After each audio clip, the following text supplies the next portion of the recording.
Hello, ladies and gentlemen. I am Lord Ice, your host. The videos that I'm going to record today, I first recorded a couple of days ago. I'm going to be doing a tutorial of the bridge officer training system and the crafting system, because they tie in together a little bit. The reason I didn't upload that video is because I was honestly displeased with the quality of the video and the quality of the tutorial. I left a lot of things out that I really shouldn't have. I spent a lot of time humming and hawing, and it just was not a quality tutorial. I didn't think anybody would learn anything from it. It would have been basically a waste of time. Nobody would have wanted to watch it. I didn't want to watch it. So I'm going to go ahead and re-record that. I'm also going to redo my playthrough of the Foundry Mission Derelict afterward. The reason I scrapped that is because it had major technical difficulties in one of the sections because of an issue that my laptop had at the time. Basically, I didn't notice what level my battery was at, and so I had to plug my battery in. So when I restarted the capture file, everything had basically frozen up for a good section of the video, and that was just unpleasant. I'm trying to provide some kind of quality videos for people. So, let's just get on with the bridge officer training system, which I'm going to do first. It didn't launch with a season. That's important to note. It launched kind of on its own. It wasn't a season 9.5 because that was crafting revamp itself. This came later, and in fact I think it came around the same time as the revamped Romulan arc, but I don't remember really. So there's that. So I guess you could call it season 9.6, 9.7.5, something like that. It was a mid-season update. Anyway, it made bridge officer training a lot easier. In the olden days, what you would have to do to train a bridge officer in a new ability is you would have to go to a bridge officer trainer like the one I'm coming to now. You would talk to him, and he would train your bridge officers. It would remove the ability they had in the slot you selected, and then you would need to spend what used to be known as bridge officer points, now known as expertise, to level the ability up to get the most out of it. Not so anymore, as you can probably see. Instead, you've got all this. It's a really simple system. It's a lot simpler. You don't need to put points into the abilities anymore. It just takes expertise to train them. The more abilities a bridge officer has learned, the more expertise it will take to train them in abilities. How do you train them? Manuals. Really simple. Let's grab a copy of... Where is... Ah, here it is. Hazard Emitters 1. An ability I always like to have, but Maltstun does not have that at Ensign rank. I mean, he's probably got a copy of Hazard Emitters some... Oh? No? Well, now he's got Hazard Emitters. Bam. You can see at the bottom that the cost to learn next new ability has gone up to 520. It was 450 or something, so it goes up a little bit every time, but in exchange you can have any bridge officer learn any ability. For most rank 1 and rank 2 abilities, you just buy them from the bridge officer trainer here. The others come from crafting, or yeah, well technically they come from crafting. They come from the captain training system, and you gain the ability to train people in things by getting 3 or 6 points in a given ability. Like, let's click here. Tactical captains who learn 6 ranks in Starship attack patterns will allow them to make training manuals for attack pattern Omega 3. Science captains who do 6 ranks in hull repair unlock hazard emitters 3. So it's based on class, it's based on skill, but in return, you get to train the very, very rare abilities. It's worth noting that all of them are tradable, so you can actually make a training manual for a high-level ability and then sell it on the exchange. In the past, in order to train a bridge officer in an ability your class couldn't train. For instance, if I wanted to train Ramataklan in Attack Pattern Omega 3, I would have to trade him to a tactical captain who would then train him and trade him back. The problem is, he's a special bridge officer. He can't be traded. This guy can't be traded. This guy can't be traded. This guy can be traded, but that usually causes a bug. If you remember Miss Snowface, yeah, that's why. I don't know if you can trade her. You can't trade this guy. I don't think you can trade him. You can't trade him. I don't think you can trade him. Can't trade. Can't trade. So yeah, basically, a lot of bridge officers that a lot of people used couldn't be traded, so they couldn't be trained in really high-level abilities. Not so anymore.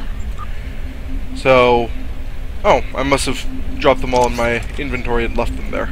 Because in order to craft these things, you require pads, personal access display devices. And then you go into the crafting menu, go to officer training, if it'll update properly, because that's an annoying bug, and then you find the ability that you want to train them in. What do I want? Ooh, I can make Nanite Health Monitor 2! I thought that was limited to just Nanite Health Monitor 1 on bridge officers. I'm gonna go ahead and get that, because having higher levels of Nanite Health Monitor is really good, and I love everything about it. So yeah, you make a pad, it costs a little bit of materials, takes half an hour, you can make up to 5 at a time, and then you use a pad to make a bridge officer ability. It's that easy. That's how you train bridge officers in high-level abilities. Low-level abilities, you just buy the manuals from the exchange, or the bridge officer trainer. Now, to demonstrate the fact that these are tradable, I'm going to look up this ability on the exchange. Plus, I actually want to know how much this ability is worth, because if I can make these for money, I'm going to do it. Pro tip, drag and drop into the search bar to search for the item. Only 150k. Okay. So, I'm going to go to Motstand, who has Health Monitor 1, and train him in Health Monitor 2. And just to make sure it updated, yes. Also, he doesn't have the correct abilities, so I'm going to go ahead and fix that. That's the other thing about this new system. Notice Firm. Ithis Firm. She's Bajoran, don't worry about it. She has 2 abilities that she can have at the Ensign rank. Hazard Emitters and Science Team. Notice she has Hazard Emitters. But on my shuttle, she has Science Team. The abilities that the bridge officer has is independent of the ship, or independent of settings, which means you can have a bridge officer on one ship with an entirely different skill set than what they have on the other ship. So, and all of that is saved on a per ship basis instead of a per bridge officer basis. You can set defaults in the bridge officer training menu, if I can find it. Like, or over here, these are his default abilities. And you can set those, and he will by default use those most of the time. But you can customize it on a per ship basis, on a per case basis, and you can swap them on the fly. Literally, you can swap them anytime, even during missions. So, bridge officer training, really easy. But of course, in order to make the high level things, you need crafting. And that will segue into the crafting tutorial, which we will start now. Crafting unlocks, I think, around the same time the duty officer system does. Because when it got its revamp in Season 9.5, it got tied into duty officers. Some items, well, all items require a duty officer to make. Some require a special duty officer to make. But you need a duty officer, and you need, what's it called? Materials. Materials used to be things like particle traces. It worked, but there were so many that most of them were just useless because they were so low level. Like, supply locker. Like, these used to be the very rare things that you would use to make high level items. When the crafting revamp came out, they got transformed into all of these things. I actually went ahead and converted our stores of materials for what's it called, Special Tactics the day it came out, because I had been triple testing everything, and I had actually at several points emptied the fleet bank of crafting materials, copied the character to triple, put everything back, and then used that to test with all these materials. So what you could do is you would double click on one of these items, and it would open the material conversion store. And from there you would convert it into a random, it was a predetermined number of a random material, which was the quality of which was determined by the item you were converting in the first place. The reason I haven't converted the particle traces in the fleet bank is because their conversion rates were shit. You weren't guaranteed to get these blue stuffs here. You were guaranteed to get whites and greens, and it really was not worth the effort. It was literally a gross decrease in value. The crafting their conversion there was ugh, so I just didn't bother. From these materials, you make components, which I have a fairly good number of just about all of them from getting R&D boxes off of the C-store or out of lock boxes occasionally, whenever I feel like doing that kind of stuff. Matter of fact, I might go and try to get a research and development pack. I'm not going to buy one off of the C-store because I don't have the C-store or the Zen to do that. But I'll go ahead and see if I can get some R&D packs. Research development.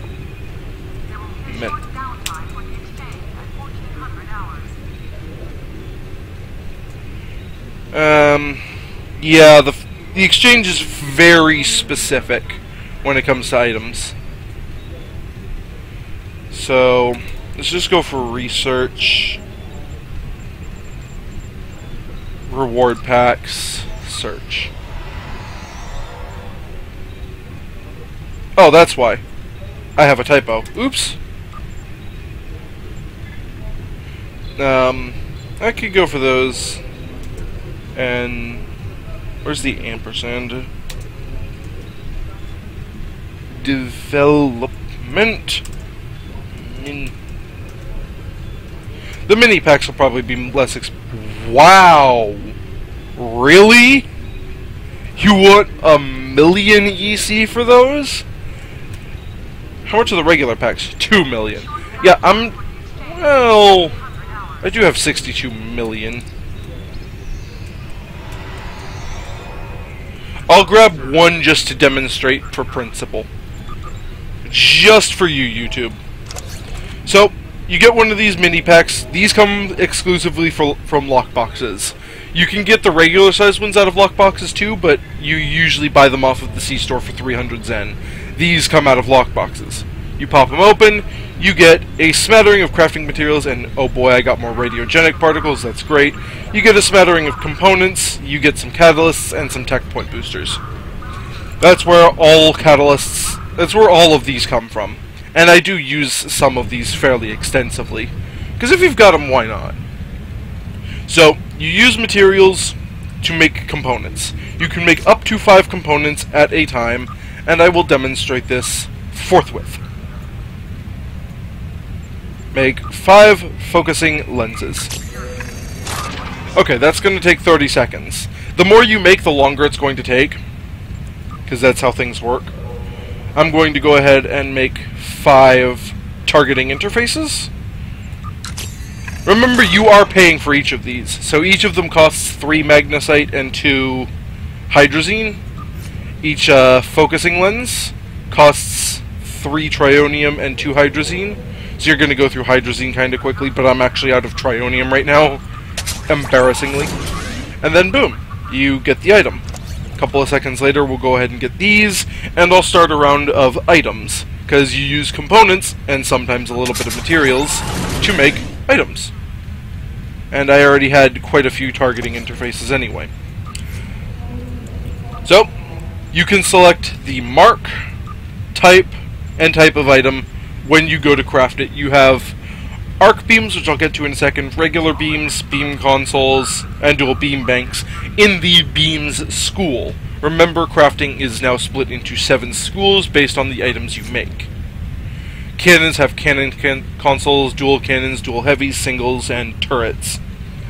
Engineering has engineering consoles, ground armor. I don't know why ground armor is here and not in a ground gear tab, because ground weapons is kind of bare bones. You make impulse engines, singularity cores, and warp cores. Ground weapons, you make every type of ground weapon imaginable. Literally all of them, except for the mixed energy type ones. Projectiles, you make torpedoes and mines, and the relevant consoles. Science, you make deflectors, science consoles, secondary deflectors, and that's about it. Shields, you make shields, personal or otherwise. In order to make items, you want to level up the school, which takes school XP, which you can get by using these research projects, although you also get a slight amount whenever you make an item. Like, if we go into here, you'll see I've received 5 beams research for making the targeting interfaces. So it's a very small amount for components. It's a slightly less small amount for items, depending on the item that you make, the mark, the rarity, whatever. So I'm going to go ahead and make a few dual beams, because these are actually something that I'm trying to do to make money, because some of these can actually be fairly valuable if you get the right set of modifiers. You can't choose the modifiers. The system was well, the combination, yeah. The ability to choose item modifiers is kind of finicky. When the system was preparing to be launched, if I remember correctly, and I will have to go back and rewatch it to confirm, so do not quote me on this until I have verified this. If I remember correctly, Al Rivera said that the system was supposed to be designed to allow customization of item modifiers. However, that feature would not be ready for launch. Now, a couple of weeks later, he said that the system was not designed for that. So there is some debate as to whether or not it's designed to, whether or not it ever will, and he's implied that choosing your modifiers is going to be incredibly expensive. I don't really agree with that, because that's kind of dumb. But if it's their game, if they want to do it, I'll work with it.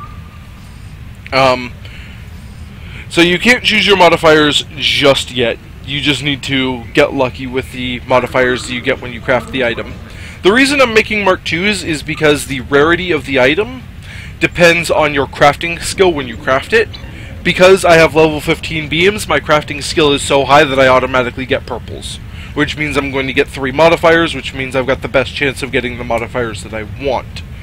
From there, you can upgrade items, and once those beams, or once those kits are done, or beams are done, I'll go ahead and show you that.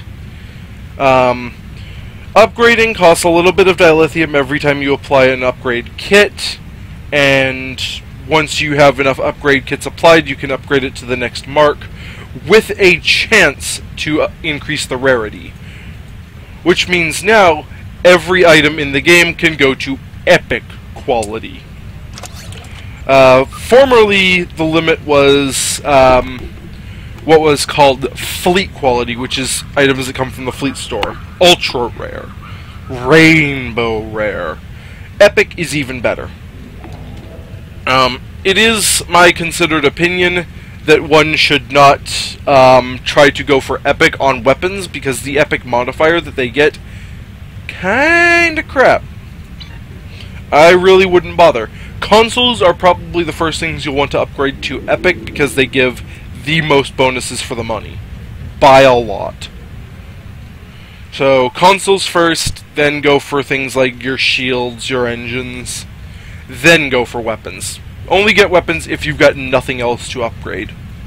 And if you've got a lot of dilithium burning a hole in your pocket. Right now I do, because there was actually a crafting weekend this past weekend, I bought a Research and Development 4-pack, and I had enough Zen left over that I bought a little bit of dilithium. Research and Development weekends, you get extra materials from scanning anomalies in the game. You get bonus materials from the Q rewards, and you get a lot of extra bonuses from the Research and Development packs on the exchange. So there's that. So once these items finish up, I'll go ahead and show you how to make the upgrade kits, which is actually fairly simple. All you need to do is have the relevant level in the school, you need a few materials, and then you can go ahead and make them. Each of these has an amount of tech points that they grant, tech points being the thing that determine when you can rank it to the next mark level. And then they've also got a chance to grant what are called research points.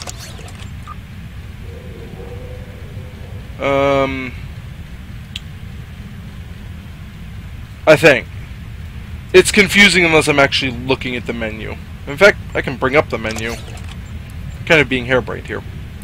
So it's tech points for the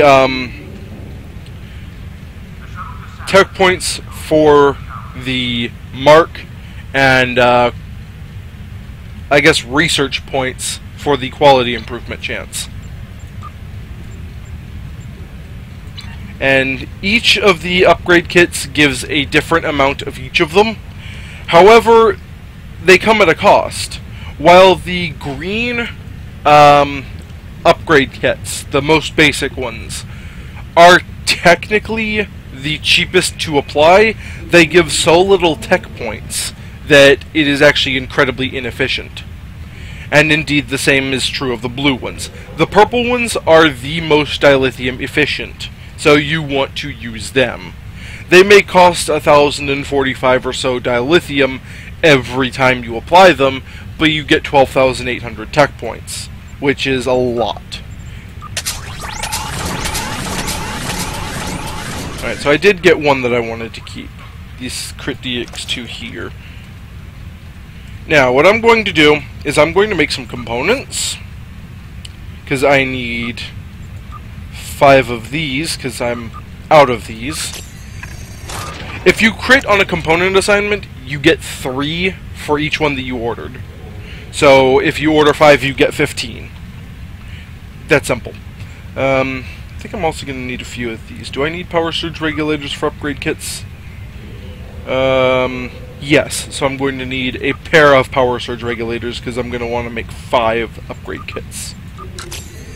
And there you can see I got 6 because I crit. And that's okay. I usually have a little bit of an OCD when it comes to having even numbers of things I'm using to craft, but it's no big deal. So I'm going to wait for those to cook up for a few seconds, and then what I'm going to do is I'm going to make some upgrade kits, and then I'm going to go ahead and run Derelict, and I'll probably show upgrading at the end of the video for Derelict, because that'll make it easier, because upgrade kits take 15 minutes to make. And I'm not going to run around Earth Space Dock for 15 minutes doing nothing. One final word on the crafting system as it is. The reason crafting is seen as annoying, and this was a controversy on Tribble, is that it takes a lot of XP to get any school to any level. You unlock R&D slots by getting... You unlock one at the beginning. You get another for having level 2 in any crafting school. Level 4, raise 3 schools to level 5, and then raise 1 to level 15. That's how unlocking R&D slots works. The problem is, getting to some of those levels can take a while because the amount of XP increases exponentially. For instance, ground weapons level 12 requires 423,000 to go to level 13. Level 13, 522 to go to 14. 15 requires 882,000 to go to 16.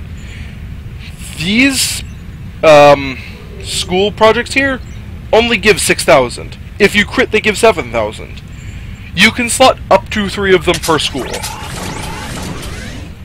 but only 3. They take 20 hours. So, you can get as much as 21,000 school XP per day.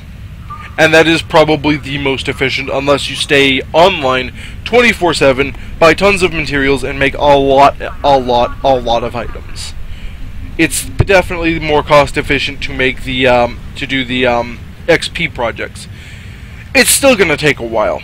And indeed, when this system came out, you could only slot one of those research projects a day, which meant that you were going to be grinding for months to hit level 15. Or, and here's the big or, and I'm going to show you on another character. Or, you can do something that, if you do this, don't. Just don't.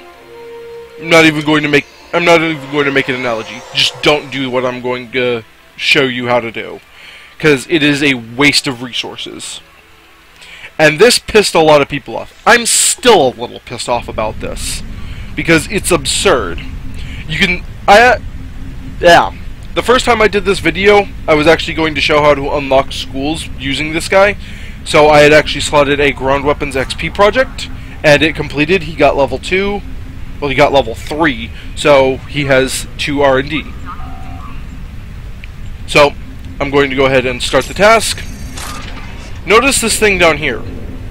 If I had 18,000 dilithium, I could click that button, and it would reduce the timer to 0. The mission would immediately finish at the cost of 18,000 dilithium per research project. So, in order to get to level 15 in a school, you need something like 660,000 XP. Remember, you get a maximum of 7,000 per school. So you can trade that in for dilithium, and what I wound up calculating is that it costs 1.8 million dilithium to get to level 15 in any crafting school. If we go to the Zen page, input 258, which is the current exchange price, 1,800,000. Really? Yeah. Okay, so it only costs $69 to get to level 15 in the school now. So you can pay Cryptic $70 to get to level 15 in a crafting school, or you can grind out for several months. That pissed a lot of people off. I'm going to go into a further rant about that at another time. But you can do that. It's just 18,000 dilithium is... It will take at least 2 days to refine that much dilithium from ore. Don't waste your dilithium doing that. Don't. Just don't. Honestly, I think that Cryptic doing that is a terrible mistake, but I also know that they made a ton of money off of it, because there were people that were level 15 on day 1. So, yeah, that's a thing. I'm going to go ahead and slot the beam projects, and I'll go ahead and talk about catalysts. Catalysts are items that come out of come out of R&D packs, like I showed earlier, that increase your crafting skill. And crafting skill determines your critical chance, your regular success chance, whatever. I'm going to use a couple of these to make sure I get 2 kits to make sure I crit, because that way it's more cost effective. The duty officer that you slot also increases your skill. Notice that she's got a plus 30 next to her name. That gives plus 30 to my crafting skill. 2, 2. This guy's blue, so he's only giving 15. So I need to use 2 catalysts. And I'll go ahead and do that for the other three blues. You can tell that I do this a lot because I know the exact pattern that my bridge officers will, or duty officers will appear in.